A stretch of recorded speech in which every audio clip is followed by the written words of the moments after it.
maa ngi tudd Mamadou Fall. maay coordonnateur des activités politiques bu DG Sénégal. directeur de la poste. sànq Jules dafa def benn sortie mu wax ni DG Sénégal dafa appelé woon à ce que ñi nga xam ne ñoo nekk commune Ouest ñu voté non est-ce que yow da ngay confirmer loolu noonu. waaw foofu li ma ci wax aussi du damay wax loo xam ne day taaju te du ma ci delluwaat parce que je crois bien que ne APR Thiès bu ñu koy wax te yàlla tax. APR bu jógee 7% en 2012 ñëw tey 43% ci référendum bi kuy wax te yàlla tax si rajo la parce que c'est le responsable boo xam ne d'abord pôle bi mu bokk moom DMF daf ko gagné parce que politique je crois que un responsable fi ngay tàmbalee mooy centre bi nga dëkk nga gagné ko. Deuxièmement tey Malick Kayre Diaw par exemple lu mel ni Grand Thiès résultat yu fa am actuellement ci référendum bi passé. moom Gilbert moom ci ñu jëkk wax ne DG Sénégal moo leen jàppale DG Sénégal moo leen encouragé moo leen organisé te moom moo tax ñu am résultat yi ñu am aussi réduire écart bi largement ci Malick Kayre Diaw ak lu mel ni Grand Thiès. beneen aspect bi may wax mooy par rapport ak Grand Thiès kuy wax te yàlla tax ci ouest bi il n'y a pas un quartier booy dem ci ouest bi tey fekkoo fa ay nitu Sénégal yoo xam ne bi vraiment ci référendum bi ils ont travaillé pour que oui bi gagné massivement muy Thiès ouest. muy Thiès Nord muy Thiès Est boo fa jógee aussi leneen li may wax mooy xam nga lii situation bi en réalité mooy référendum bi léegi ça fait des mois mu am te ça fait des mois moom Gilbert il a fait une déclaration il a fait des déclarations sax di remercier di tagg des Sénégalais ci li mu leen di jàppale pour que ñoom ñu ne dañuy liggéey affaire ñu mën a am base politique ñu mën a consolider cette base mais comme ñu mën a fexe gagné foofu. kon tey bu wóor ba di ko wax lii damay xam ne. des mois après mu taxawaat ëlbati wax ji c'est pas lui lii dëgg mooy actuellement à Thiès Sénégal ñëpp xam nañ ne c'est le number one de l'APR parce que politique aussi booy juger ay responsables c'est par rapport à des résultats te résultats yi gën a probant à Thiès politiquement le responsable politique bi comme c'est le DG Sénégal le ministre Thierno Alassane Sall en réalité moo nekk ci ginnaaw Gilbert Sambou parce que dès que Gilbert bu toogee des mois après le référendum bi taxaw ne Sénégal moo jox cause de vote pour ñu voter non pour que Thierno bañ a gagner ouest bi moo tax nga ñëw ko kooku du Gilbert c'est le ministre Thierno man moom laay waxal nag li ma koy wax mooy moom ak Thiessois yi laay waxal ak président Macky Sall parce que dama ne ministre Thierno bi tax tey Gilbert est ak des Sénégal local yi passé bu ñu perte est bi moom la ndax moom moo indi institution créé liste parallèle à l'est bu ñu pertee nord bi c'est le ministre Thierno Alassane Sall moom moo indi institution ñu perte nord bi et pourtant il a tout fait ba liste benn Bokk Yaakaar ci local yi dem en une seule liste ci Thiès ouest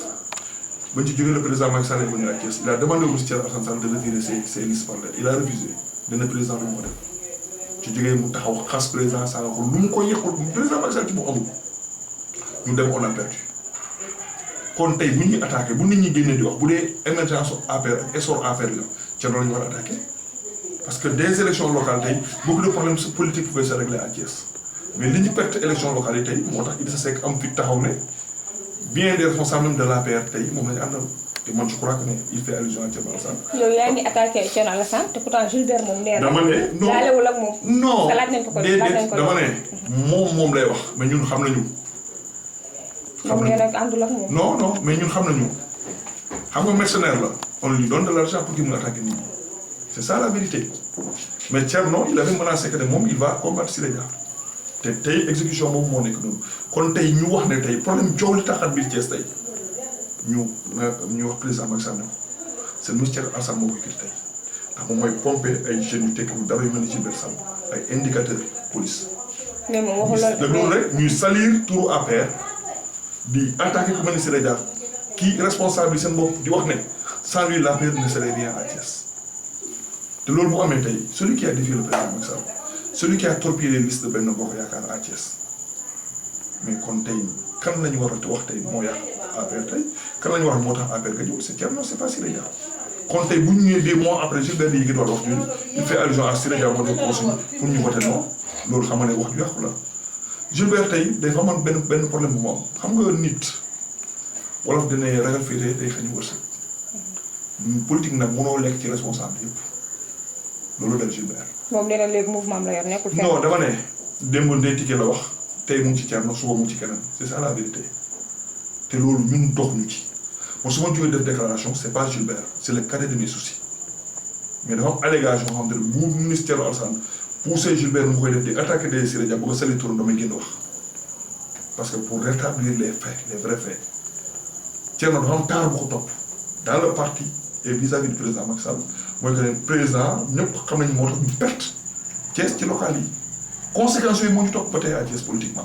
mais depuis local yi APR Benno Bokk Yaakaar dafa na gagné Thiès c'est ça la vérité kon tey bu problème amee tey ki ñu war a wax Thierno la ki ñu war a attaqué Thierno la te Siré Dia doxul ci loolu mais nag aussi ñun ñi ay nitam aussi day toll xam ne on prend nos responsabilités parce que aussi nit mënul tas parti bi tax ñu perte lu toll ni élection locale à Thiès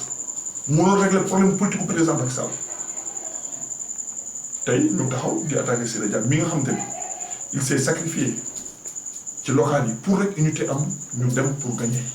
pour que Thiès mën a émerger et pour que président Macky Sall mën a gagner Thiès et je prends à témoin de Moustapha Diakhaté président du groupe parlementaire ce qu'il avait dit témoigner envers le Siré Dia dana j'ai parcouru le département de Thiès mais fu ma dem képp koo xamante ni tu travailles avec le Siré Dia ba ma excès da nga jóg présenté wu ne ma je travaille avec le Siré Dia mais DG Siré Dia dafa ñu jox consigne nañ bu ñu xëccoo mais nañu œuvrer pour que liste lépp doon benn ñu gagné avant tout xam nga ni ku mel noonu tey bu ñu taxee naan moom moo def déclaration moom moo wax ay lu mel ni Gilbert bu ñu